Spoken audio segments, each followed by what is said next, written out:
A year ago, and again in January, we were summoned one by one to your office to discuss your desire to be the president of the Board of Education. Your rationale was that you wanted to be the example and model for us how meetings should run, and you felt you needed to lead the transition when new elected members came on board.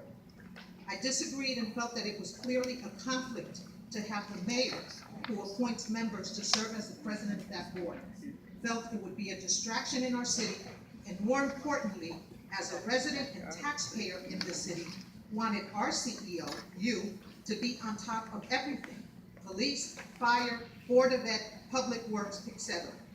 A board president is not simply just showing up every 2 weeks to public meeting. In fact, in my 2.5 years on this board, you have never attended a finance nor governance meeting, which are the working committees. During your tenure as board president, you have provided no communication to the board, and instead, we receive news through newspaper and the media. A leader should communicate, motivate, inspire, build teamwork, none of which we have received. Never a positive or kind word. Rather, as we have seen in The Independent, as well as in some of our emails, we are told that some of us don't like Garth or others, and that our priority is not the children, and that we have other agendas. When we have questioned Garth's performance, the 100 new positions that were created in the last school year, where no other board member was informed or involved, or the creation of a new department with chiefs, supervisors that many of us have questioned, you chose to insult us and praise Mr. Harris. It is no wonder we are viewed as chaotic and dysfunctional, and it is not the members. Each board member brings commitment, a desire to get this important work done, and a willingness to give of our time. As a resident of this city, I am not only concerned with the state of our educational system, but let's look around.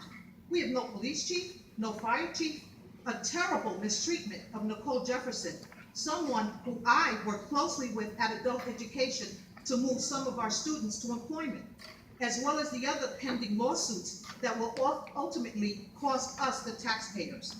I realize I may be your next topic of discourse, but want to remind you of our emails several weeks ago, where you insulted my intentions, integrity, and then 24 hours later had this to say about me, and I quote, "You are the consummate manager and administrator. In many respects, you are a creative genius.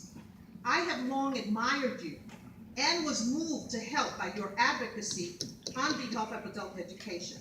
When I asked you if you served on the Board of Education, I was grateful that you agreed. My admiration for you as a manager, administrator, and creative talent has not changed. We just see things differently on some of the things now." Thank you very much. And in closing, I just want to again have you realize how traumatized my granddaughter, as you know, I lost my son in this city. We've never had a police officer show up at my door. And how traumatized my grandchildren were when they find a